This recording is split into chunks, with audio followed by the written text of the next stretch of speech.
Баршаңызға қайырлы күн, құрметті менің тыңдармандарым. Бұл видеода судың адамға қандай пайдасы және зияны бар екенін білетін боласыздар. Құрметті менің тыңдармандарым, қазақша арнаға қолдау білдіріп, тіркеліп, лайк басып, пайдалы ақпаратпен бөлісіп отыруларыңызды ұмытпаңыздар. Ал біз ары қарай жалғастырамыз. Адамның 65%-ға судан тұрады. Судың адамның денсаулығына тигізетін пайдасы мен маңызы өте үлкен. Күніне 2 литр су ішу керек деген кеңестерді жиі естиміз, бірақ оның зиянды әсері де бар. Судың пайдасы қандай? Суды жеткілікті мөлшерде пайдаланған жағдайда ағзадан тұздар мен токсиндер шығарылады. Сондықтан жұқпалы аурулар мен улану кезінде көбірек ауыз суын ішу ұсынылады. Терінің сұлулығын сақтау қалу үшін үнемі таза су ішіңіз. Өйткені сусыз тері құрғап, өз серпімділігін жоғалтып, әжімдердің пайда болуына әкеліп соғады. Асқазанның дұрыс қызмет етуін қамтамасыз етеді. Сусыз ішек баяу жұмыс істейді. Сол себептен адамның іші жиі ауырып, ауыздан жағымсыз иіс шығады. Оны дұрыс мөлшерде тұтыну жүрек ауруларының даму қаупін 45%-ға төмендетеді. Адамның иммундық жүйесіне пайдасы үлкен. Суды аз ішетін адамдар әртүрлі ауруларға бейім болады. Тамақтану алдында 5-10 минут бұрын су ішсеңіз, сіздің тәбетіңіз жоғалады. Бұл арықтауға көмектеседі.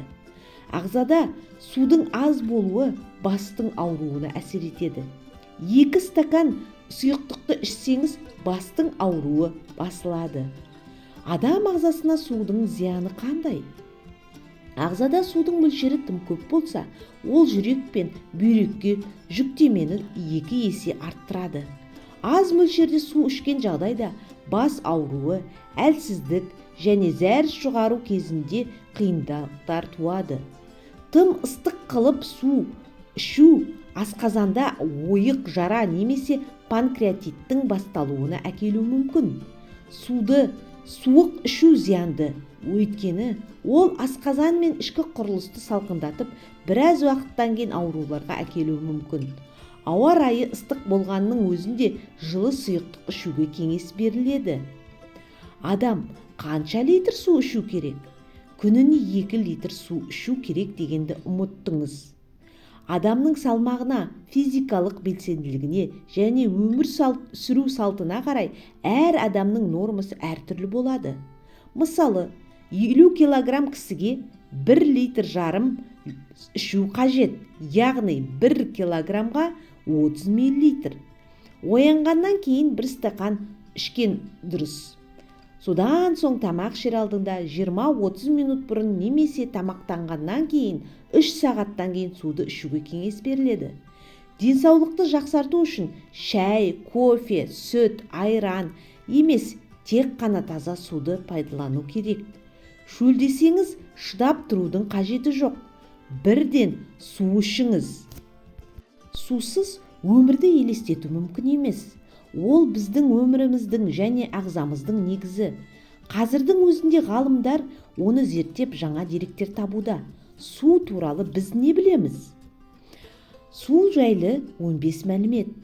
Адам ағзасының 70% су. Барлық аурулардың 80%-дан астамы су арқылы беріледі. Осы аурулардан қаза болатын адамдар саны шамамен 25 миллионды құрайды. Орташа есеппен алғанда адам бір жылда шамамен 60 тонна су пайдаланады. Жердің 70%-ын сулар қоршап тұр. Ішуге болатыны 1% ғана. Егер барлық әлемдік мұздақтар еритін болса, мұхиттың деңгейі 60 метрден асады. Сонымен бірге 1/8 бөлігі судың астында қалады. Сусыз адам 2-3 күн ғана шыдай алады. Ыстық су суық судан гөрі тез қатады. 1 миллиард адам таза ауыз суына қолын жеткізе алмай жүр. Айтпақшы, соңғы жарты ғасырда суға байланысты 20-дан астам соғыс болды. Медузалар 99% судан тұрады. Жаңа туылған нәрестенің денесінде судың 86% болады. Қартайған адамда 50%-дай. ЮНЕСКО деректері бойынша ең таза су Финляндияда. Табиғатта суды шамамен 1330 түрі бар. Ол сутегі және оттегінің химиялық қосылысы. Адам ағзасының дұрыс жұмысы үшін тәулігіне 2 литр таза суды ішу ұсынылады. Ең қымбат судың бағасы $90 1 литрі, және ол Лос-Анджелесте сатылады. Өндірушілердің айтуынша ол мінсіз тазалық пен мінсіз дәмге ие. Өзі қымбат тастармен безендірілген ол суды бай адамдар көбінесе шөлді қандыру үшін емес, мәртебесін көрсету үшін сатып алады. Құрметті менің тыңдармандарым, назар аударып тыңдағандарыңызға көп рахмет. Каналымды қолдап, лайк басып, тіркеліп кетейік.